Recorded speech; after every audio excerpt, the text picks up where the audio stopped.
Ngayong araw ay gagastos ako na 500 pesos. Susubukan ko kung makakakuha ba ako ng stop toys sa napakadaming claw machines na paglalaroan ko dito. May maliliit na stop toys at meron din mga malalaki. Pero syempre magpapapalit muna tayo ng coin. Hindi natin re-rektahin na 500 pesos agad ang papalitan natin. Susubok muna tayo sa unang 100 pesos. Pagkapapalit ko nga ng 100 pesos, binilang ko kung ilang coins ba yung 100 pesos. Kung 5 pesos ang isang coins, in-expect ko 20 pieces lang. Pero nung nabilang ko to, merong sobra. 27 pieces siya. Siguro kaya sobra meron na nakaiwan ng ibang coins. Unang try ko nga pala dito muna sa mga maliliit na stop toys. Ang coin lang ay pwede ka na maglaro. Pero syempre ito warm up lang muna to. Susubukan kong kunin yung mga nakahiga. At nung nasentro ko na yung stop toys, pinindot ko na yung start. Grabe nga, tignan nyo, muntik na. Kuha na sana, hindi lang kumapit. Sayang. Masyado nga pala akong excited. Kaya lumipat agad ako dito sa malalaki. Pero 2 coins ang kailangan mong ihulog. Kaya naman naghulog na ako ng 2. Ang kaso lang para may problema. Kasi nung kinukontor ko na, hindi naman gumagalaw. Pinindot ko nga din pala yung button, ayaw rin gumalaw. Hindi ko nga sure kung anong nangyari. Sira siguro tong machine, napakamatuloy ako sa hindi makati. 3 token na ang nahuhulog ko. Kaya naman lumipat ulit ako dito sa isahang coins lang. Ito na pang-4 kong hulog ng coins. Gusto ko makakuha ng Hello Kitty stop toys. Hanggang sa bigla na lang ako nalapitan ng staff. Bawal daw pala mag-video dito. Ay, so sad. Mabuti na nga lang din yun at maaga akong sinabihan. Mabuti na lang din dahil hindi pa 500 pesos ang nagagastos ko. Iuwi ko na nga sana tong mga token ko eh. Kasi may lumapit sa akin at nakakilala. Pinakit ng picture na nag-picture na kami dati. Fan pala kami nitong bata. Lagi nga doon niya kami pinapanood. Kaya naman imbis na iuwi ko yung token, binigay ko na lang sa kanya para meron siyang panlaro. Kaya naman good luck. Habang etong nga si skincare nakita ko, nagbibideo rin siya sa claw machine. Pero hindi stop toys ang kinukuha niya kundi mga pagkain. Mga chocolate ay iba't iba ang flavor. Pero jellies pa lang gusto niyang kunin. Yun lang, tinin wala siya nakuha. Pero after niya maglaro, sinabihan ko na bawal mag-video. Ako na mismo nagsabi sa kanya baka pagalitan kami eh. Kaya ayun, lumabas na lang kami. Guys, nag-budget pa naman ako ng 500 pesos kasi gusto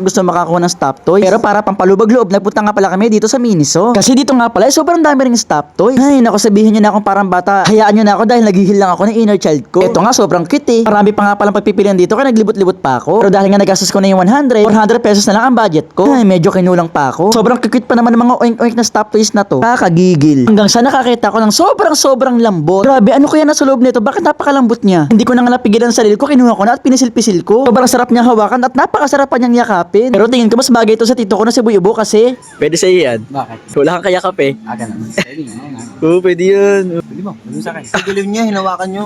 gusto sana namin bilhin kaso hindi afford. Etong maliit na lang siguro kaso maliit naman. Guys, eto na nga, final na. Naghahanap na talaga ako ng stop toys na para sa akin. Hanggang sa nakita ko to, ito ba yung laro dati? Anong laro ba yun? Yung Uxie? Ba ganyan yung mga tsura nun? Ganyan nga ba? At eto nga pala napili ko, hamburger. Bibilin ko na sana nang bigla ako tinawag ni Buy-Ubo. Nakalimutan ko kasi habang hinihil ko yung inner child ko, may kasama nga pala kaming bata. Pamangkin namin na si Crystal Maiden. Bukod sa nagturo, meron pang hawak na isa.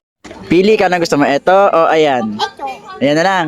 Dahil on budget kami, pinapili ko na lang siya ng isa. Mismo, hindi pa yata ako makakabili. Hindi ko alam kung magkano yung hawak niya kasi sabi ko, turo niya kung saan niya kinuha yan. At nung tinuro nga niya ang presyo, 349 pesos pala. Thank you, Tito Bay.